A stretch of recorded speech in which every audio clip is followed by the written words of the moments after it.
잘 활용하면 엄청난 지렛대가 되지만 자칫 잘못하면 자신을 겨누는 칼이 됩니다. 안녕하세요. 행복한 부자가 되고 싶으세요? 이너프입니다.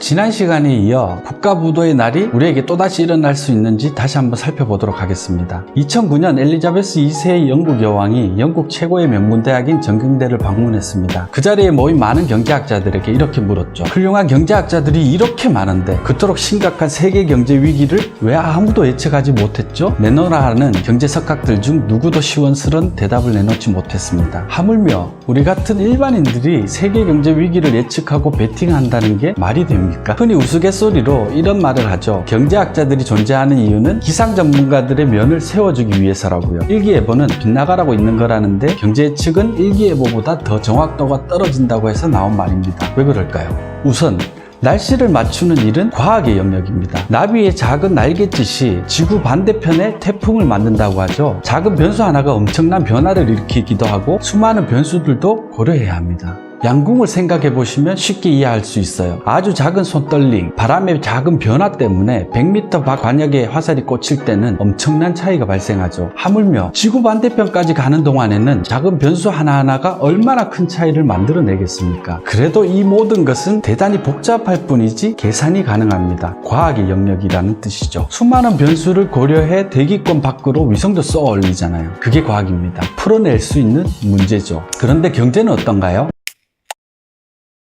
모든 수치를 정확히 분석해도 올바른 결과를 절대 도출해낼 수가 없습니다. 경제는 예측이 불가능한 인간의 심리라는 것이 아주 중요한 요소로 작용하거든요. 사람들은 말도 안 되는 거품을 만들어내기도 하고 작은 일을 계기로 공포와 패닉에 빠지기도 합니다. 수십여 명의 사람들이 일상에서 내리는 선택 하나하나가 모여 경제를 예측 불가능한 영역으로 만들어내기 때문입니다.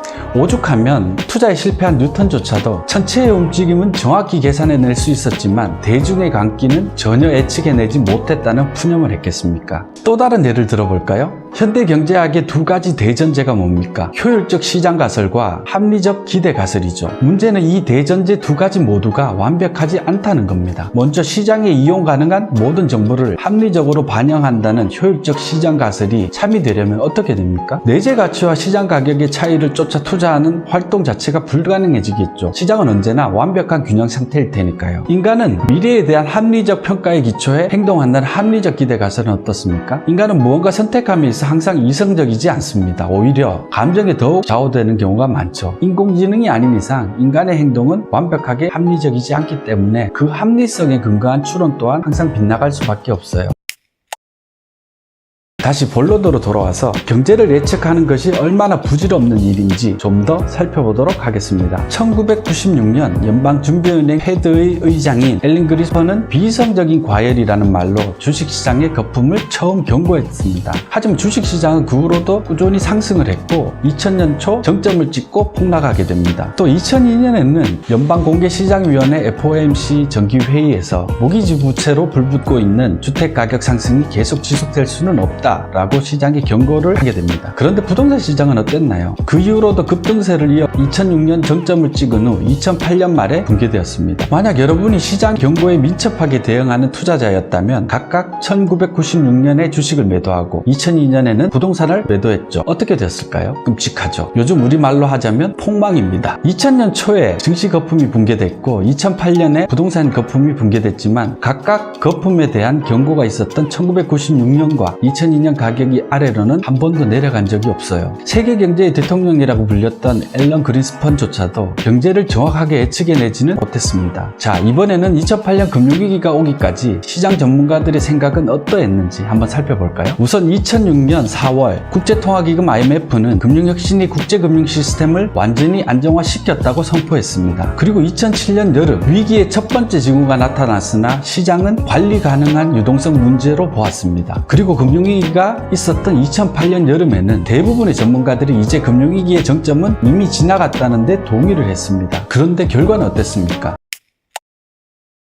결국 그해 가을에 시장은 무너졌고 경제 전문가 누구도 이 위기가 얼마나 오래 또 어떻게 진행될지에 대해서는 알지 못했습니다. 시장이 무너진 이후 10년 가까이 초저금리와 유동성 팽창이 지속될 거라고는 아무도 상상하지 못했습니다. 여러분, 성장을 목표로 끊임없이 부채를 키워가는 자본주의 사회에서 거품은 특별한 것이 아니에요. 지극히 일반적인 현상입니다. 문제는 그 거품이 얼마나 커질지 또 어떻게 붕괴될지 그 누구도 예측할 수 없다는 겁니다. 예측은 신의 영역이고 대응은 인간의 영역이라고 했습니다. 위대한 투자자들은 대부분 이 말에 따라 겸손하게 시장에 참여했습니다. 그런데 우리 대중들은 어떻습니까? 시장을 선동하는 일부 폭등론자와 폭락론자의 말에 휩쓸려 이리저리 끌려다니다가 항상 시장에서 실패합니다. 이제는 바뀌어야 해요. 예측 불가능한 것을 맞추기 위해 노력할 것이 아니라 어떤 시장에서든 안정적으로 투자할 수 있는 자산 구조를 갖추는 것이 우리가 할 수 있는 유일한 일입니다. 오늘날 투자는 선택이 아닌 필수사항입니다. 아무것도 하지 않으면 안전할 거라고 생각하시나요?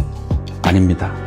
아무것도 하지 않으면 항상 실패합니다. 원금 보장이란 개념은 맞지 않아요. 1억 원의 돈이 10년간 안전하게 잘 지켜져 10년 후에 1억 원 그대로 있다고 생각해 보세요. 안전한 일인가요? 아니죠. 엄청나게 하락한 화폐의 가치만큼 여러분의 소중한 재산이 줄어든 것입니다. 원금 보장 그 자체가 원금 손실인 겁니다. 마크 트웨이는 이런 말을 했습니다. 은행은 햇볕이 내리쬐을 때는 우산을 빌려줬다가 폭풍우가 몰아치면 우산을 회수해 간다고요. 모든 위기는 부채에서 비롯됩니다. 부채는 양날의 검과 같아요. 잘 활용하면 엄청난 지렛대가 되지만 자칫 잘못하면 자신을 겨누는 칼이 됩니다. 투자 시장에서는 스스로 감당할 수 있는 수준으로 부채를 관리하는 것이 매우 중요합니다. 부채는 겁먹은 돈이거든요. 겁먹은 돈은 여러분이 이성적인 판단을 하지 못하게 만들 가능성이 큽니다. 그래서 항상 실패합니다.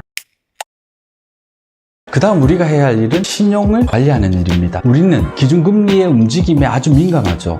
그런데 우리가 대출을 할 때 이 기준금리를 기준으로 돈을 빌리나요? 그렇진 않죠. 정작 우리에게 중요한 것은 기준금리가 아니라 가상금리입니다. 가상금리는 개개인의 신용에 따라 바뀌는 거예요. 그리고 대출 한도 역시 개인의 신용도에 영향을 받습니다. 금리의 변화는 여러분이 어찌할 수 없는 일이지만 개인의 신용은 충분히 관리할 수 있습니다. 우리가 노력해야 할 것은 신용관리입니다. 시장의 0.2%포인트 금리 변화에도 관심을 두면서 자신의 신용도에 따른 가상금리는 왜 생각을 안 하세요? 정부의 대출 규제는 걱정하면서 자신의 신용이 좌우하는 대출 능력은 왜 신경 쓰지 않으세요? 여러분이 어찌할 수 없는 것이 아니라 스스로 관리할 수 있는 영역에 집중하셔야 합니다. 끝으로 어떠한 경제 환경에서도 휘둘리지 않을 수 있는 자신만의 최적의 자산 포트폴리오를 구축하세요. 재산의 정도, 위험 감수 성향, 나이, 고중소득의 유무 등 개인에 따라 모두 다르기 때문에 천편일률적으로 적용할 수는 없습니다. 그러니 시행착오를 통해 자신에게 최적화된 자산 포트폴리오를 차근차근 만들어 가시기 바랍니다. 이전 영상에서 말씀드린 것처럼 경제위기는 누군가에게는 큰 위험이 되지만 또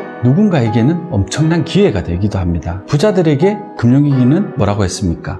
블랙 프라이데이라고 했죠. 10년에 한 번 올까 말까 한 자산시장의 할인 기간인 거죠. 그런데 이때 현금이 없다고 생각해 보세요. 끔찍합니다. 시장 최대의 쇼핑 기회를 놓치게 되는 거니까요. 그런 평상시에 현금성 자산에도 어느 정도 투자를 하셔야 돼요. 물론 실물 자산에 올인하여 당장의 수익률은 더 좋아질 수 있겠죠. 하지만 현금 자산에 대한 투자를 단순히 손해라고 생각하지 마시고 일종의 보험으로 생각하시면 마음이 편합니다. 혹시 모를 위기가 왔을 때 여러분의 자산을 지켜줄 수 있는 최후의 보루인 거죠.